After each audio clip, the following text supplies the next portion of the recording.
Hello everybody, this is Monstertaming coming at you with another Monstertaming video. This time I'm taking a suggestion from one of my commenters who left a suggestion to make a video. If you would like to leave a suggestion and maybe see your video idea featured, just please leave a comment down below.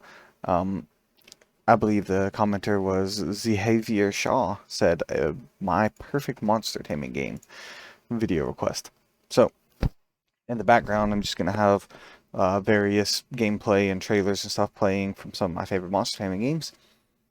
And I will name off the 7 things I would love to see in a monster taming game. I could probably sit here literally all day just going on and on about it forever, but I narrowed it down to 7 key factors. I thought that would be a good number for the video. Number 1, and these are ordered in importance, number 1 and most important, more important than anything else, is that the mons are sentient. What I mean by sentient is I mean Digimon slash Kindred Fate style, where they actually talk, have their own personalities, or basically, characters in of themselves, rather than just pets that you battle, or, you know, even something like Pokemon, where they have like a ton of personality, but they're not quite sentient. They're definitely smarter than animals, but, they're not actually like on human levels. Well, most Pokemon aren't anyways. But that is the by far most important thing I would love to see in any Monster Taming game. That's the thing that hooked me on Digimon. That's the thing that got me so interested in Kindred Fates in the first place. 2. Open world. I love the idea of an open world monster taming game where you can like see that mountain off in the distance, go to that mountain. That same feeling that you got when you first played Skyrim, or at least I got when I first played Skyrim. But I want that in a monster taming game. I want to be like, all right, I'm going over here to this mountain in the distance, and then oh wait, look, there's a rare monster there that only spawns in this particular mountain biome or something like that. Or maybe he's like an ice variation of a monster that you normally can't find anywhere else. Um, Next up would be city building. The only monster taming game that I'm aware of that is out right now that has city building is Digimon World Next Order. City building is fairly basic in there. It also has a little bit of open world. Honestly, it has almost everything in this list. That's one of my favorite monster taming games right now. By the way, the story is a little lacking, but city building is something I would love to have. I mean, not basic city building like Digimon had, but like you can build your own city, recruit monsters to come into it, and like each of them can like help you upgrade your city in special ways, kind of like a crossover between what Digimon did and what Anitons was planning on doing and what Sky Climbers is planning, or Sky Climbers or Sky Seeker. One second. Oh, so yeah, it was Sky Climbers. I mixed them up because there's, 2 different monster taming games, both called one Sky Climbers, one Sky Seeker. I couldn't remember which one was which. Yeah, Sky Climbers is gonna have, you know, awesome open world stuff with like factions and city building, and I think you might be able to like conquer other people's stuff, but that's definitely something I want to see. Is like, going out into the world, being able to take cities, build cities, do stuff like that, but with a heavy focus on the RPG aspect. The city building would definitely be a secondary focus. I'm not saying like make RimWorld the Monster Tamer, but like you have your character, but then you can upgrade your cities, and the cities can give you bonuses and stuff like that. Number 4, branch evolutions. I really don't like it when there's just a straight linear evolution line. It's all right sometimes, but that was probably my biggest pet peeve with Pokemon, is like you always know what you're gonna get. That was one of the most exciting things for me playing Digimon games growing up, is that while a lot of the Digimon games didn't actually have the sentient mons in them, which is one reason why I say that the Digimon World game was my perfect monster taming game, but they did have branching evolutions, and I always loved it. Like especially if you didn't know what you were gonna get, it's like a mystery, and you could like evolve them multiple times and get a different mon each time, and yeah, that kind of stuff that has an excitement to it. It's mostly for your first playthrough, and after you know how to get the different branches, it kind of loses its magic a little bit, but still, you get multiple options and stuff like that. It's just really cool in my opinion. And then number 5, I'd love for your tamer to do something. Like every single monster taming game I've ever played. Well, let me think. Yeah, except maybe Patch Quest. Yeah, I'm pretty sure on Patch Quest you actually get to shoot. So yeah, Patch Quest being the exception, your tamer just sits there and orders your monsters to fight. They just tell them what to do. They might throw them items or something like that, or cheer them on, or whatever. But I would love to have it so the tamer is more than just a bystander. Now the focus would still be on the monsters themselves, but it would be super cool if the tamer had some kind of powers that they could do something even if they didn't have their monsters around or something like that. But their mons are still the focus, they're still more powerful, but the tamer is more than just, a trainer. Number 6 is skill trees.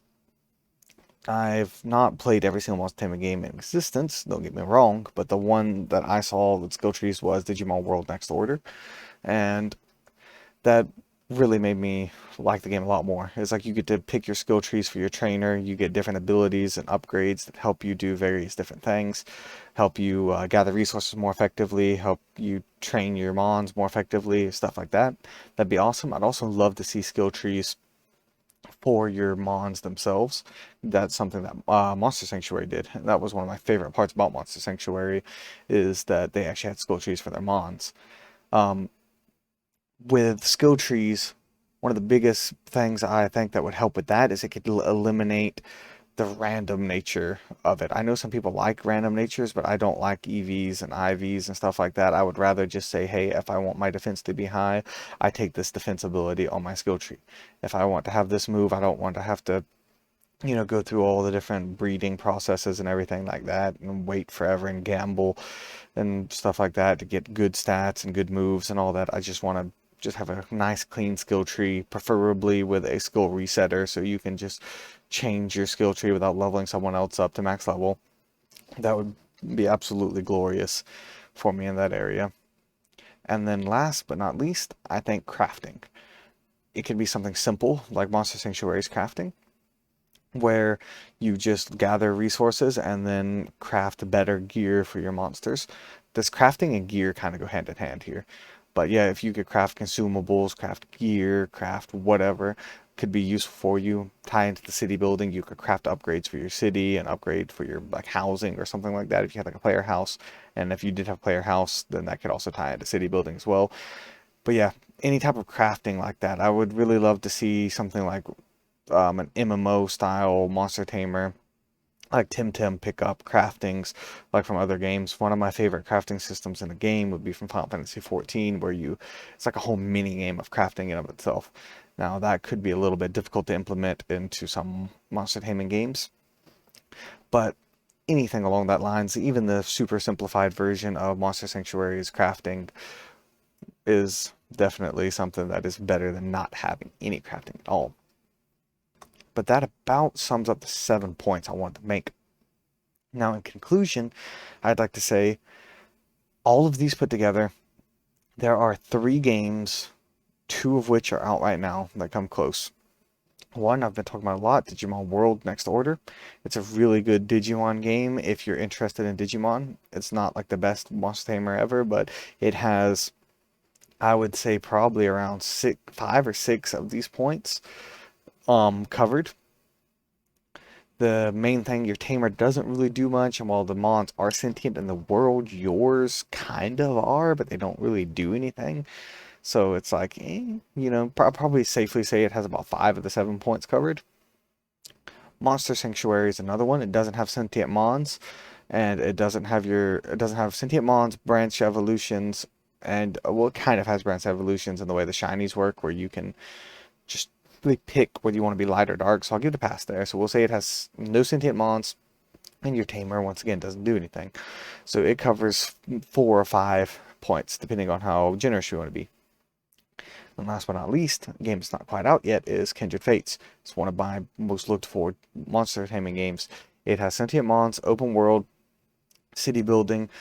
No, it doesn't have city building, sorry. Sentient mons, open world, branch evolutions, and crafting. I don't know if it's going to have skill trees, your tamer do something, or city building. It's still very early, so we don't know those different things. I know you're supposed to have player housing, so that'll be like some form of city building in a very, very small way. And it's been talked about where your tamer might actually be allowed to fight. So if something like that comes up, I think that would be awesome to see. But those are the games I'm most looking forward to that come closest. As you saw, none of them ticks all 7 boxes. But overall, this is my fantasy game. I don't expect a company to be able to put out something that is high quality and checks all 7 of these boxes.